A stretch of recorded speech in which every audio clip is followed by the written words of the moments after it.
Hi. I just wanted to talk a little bit about counter surfing. It's something that's come up a lot while I've had Aspen, especially the first couple nights that I had him. There was a lot of wanting to get up here and participate in me making meals for other dogs or him or myself. And so that was something that right away I was like, we gotta work on that. So the thing with the counter surfing is you want to prevent it if you're in a position where you're not able to train through it. So what I mean by that is there are a couple different ways you could prevent it. One is just not having the dog in the kitchen at all. So I have baby gates. There's one, there's the other one that I could put my dogs behind if I wanted to. And then I also have, sometimes I'll put like a tether right around there. And then I can tether a dog if I need to. So that's another way that you could just manage it so that you're preventing the behavior if you're not able to train through it. But during the times that I am able to train through it, like right now, I am ready to go with a puppy, and I like to have a mat for them. It just makes it really clear where to lay. Some people already have a mat like at the base of the sink, like here. I think it's called a fatigue mat. And so some people will just teach their dog to lay in front of the sink. If that doesn't bother you, you know, some people find that bothersome. Like for me, my kitchen's small enough that that would be kind of cumbersome to walk around. So instead I have my mat over here. Another way that we're doing prevention when we're not able to train through it is by just keeping the counters clean. So right now, I do have like a cleaning cloth, so this is a little risky. Not necessarily with Aspen, but with a lot of puppies, this would be a big risk. I haven't seen Aspen take interest in things like that, but that's something for me to just be aware of, is that that's up there. Other than that, I have a can of soda, and that's pretty much it. So yeah, there are some people that keep things like bread and stuff on the counter. That can be really challenging when a dog's this age. So I usually recommend just putting that away temporarily, and then you can put it back when the dog's already used to. Oh, good job. So he just laid down on his own. Good boy. I love that, so I'm gonna reward it. And so when he lays down, I'm gonna start trying to incorporate other things. You'll see this in some other videos I'm about to add, but I'm gonna mess with the water, on, off, come back, and treat him. So this is just like when you were very first building a stay for him, probably the very beginning of when you ever trained that. It looked like this. You just waited for him to lay down nicely, and then you started doing some distracting things. So in this case with counter surfing, all of your distracting things that you're gonna do while he's laying down are gonna be food themed. So using the sink, or I'm gonna open and close the dishwasher. Those are times that a lot of dogs like to get up, and he's not. He's laying down really nicely. I'm starting this video showing you what it looks like on day 4. This was actually really, really difficult for him a few days ago, so you'll see those videos too. I'm gonna stitch them all together, so you'll see. And then, you know, I could do something like move the trash bin. He definitely knows that this is food related at this point because he's seen me use it quite a bit. And I came back, you can tell he fidgeted while I did that. So you can tell he kind of shifted which direction his leg was going, but he did actually stay laying down. Beautiful, we love that. I'm perfectly happy with that. I don't care if he's fidgety while he's laying there. All I care about is that he's not jumping on the counter. If I were to be, let's say I'm making a sandwich right here, and I get paws up, what I'm gonna do is I'm gonna gently move Aspen, and I'm gonna say the word off, so O-F-F. I don't wanna say the word down. Down already means something special to him. Down is a position. You wanna come up with a different word. So you can also use a different word if you want, just so long as you both can agree on it, and just so long as it's not a cue he already knows. So I've been using the word off, and then what I usually do is I will have him exit the kitchen for a couple minutes. So I take that to mean, okay, if you're jumping up here, that means this is too hard for you right now, and we need to make it easier before I ask you to enter the kitchen again. So if that were to happen, again, I would just gently remove him.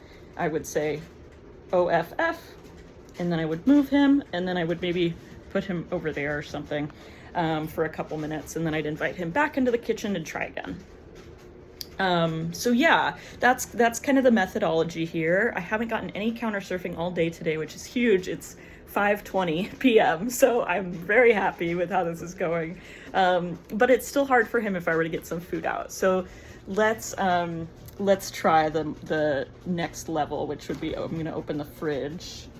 And oh, see, that kind of touched his butt. So that was difficult, huh? Yeah, that was hard. At this point, I could just keep opening the fridge, but I think he would stick his nose in it. So what I'm going to do is I'm going to say, down. Good boy. Good job. Okay, and then we're going to get in the fridge. And I'm just going to take out some leftovers. And then we're just gonna do a little training session here with my leftovers. I'm doing this intentionally during a time when I'm not actually hungry, I'm not actually preparing for a meal. It's always good to train outside of the context that you actually need the skill.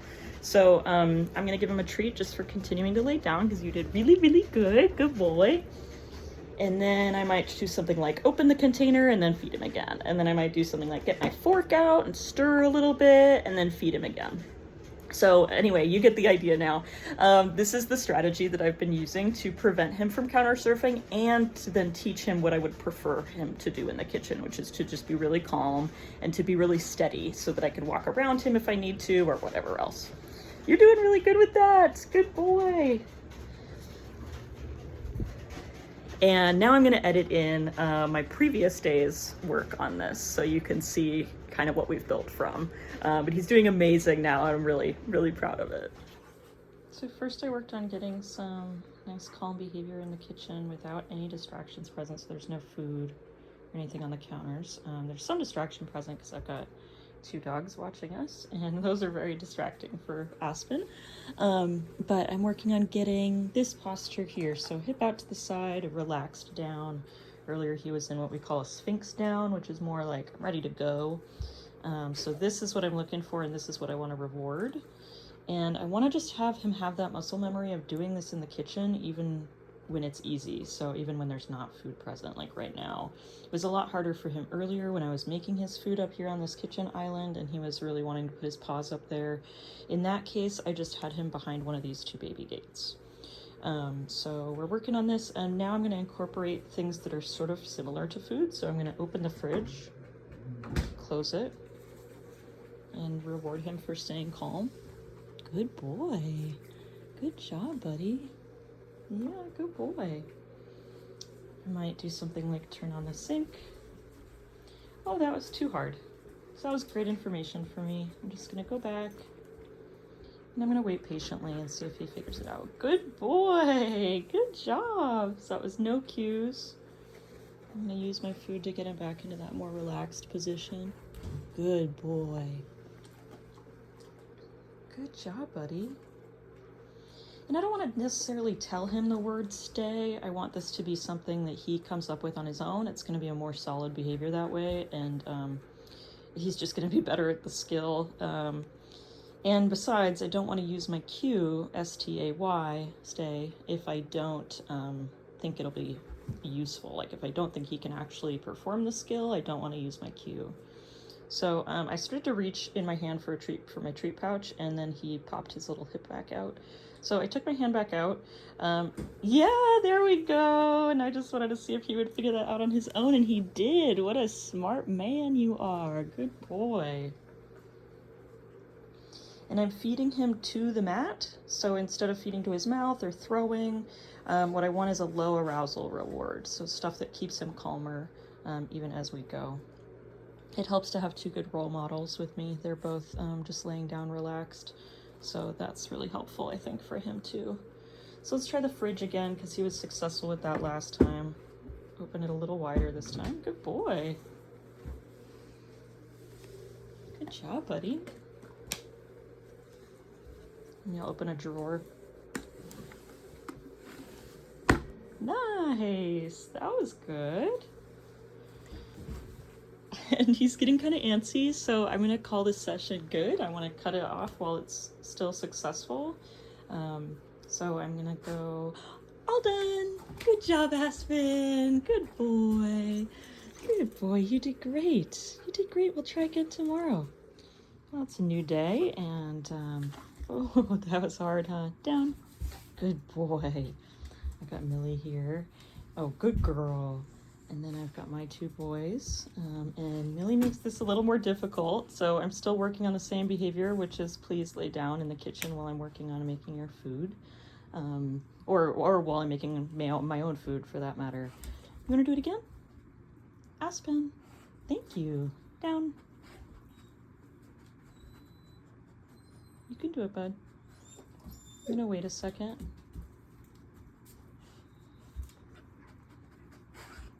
Good.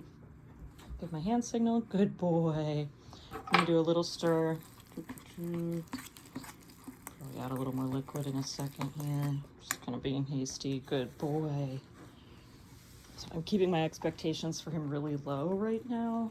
I want to make sure he can actually be successful. So again, I'm kind of going in with a stir, doing a little bit of distraction. Good boy. And then feeding him some kibble. A little stir. Good boy. It's hard, huh? I can tell it's hard for him because he's kind of fidgety. He looks like he might be about to pop up.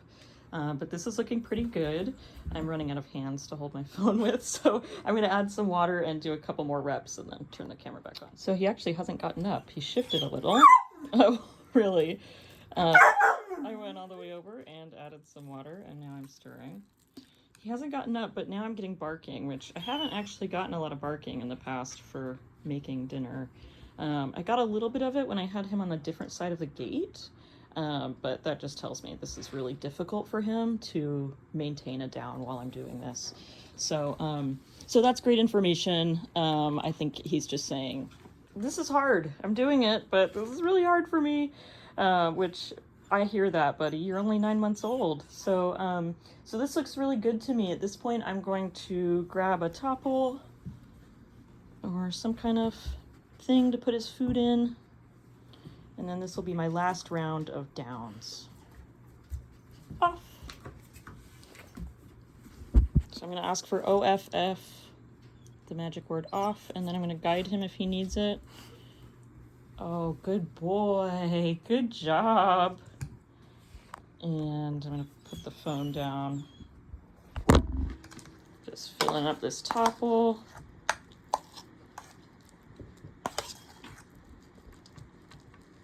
Filling it up.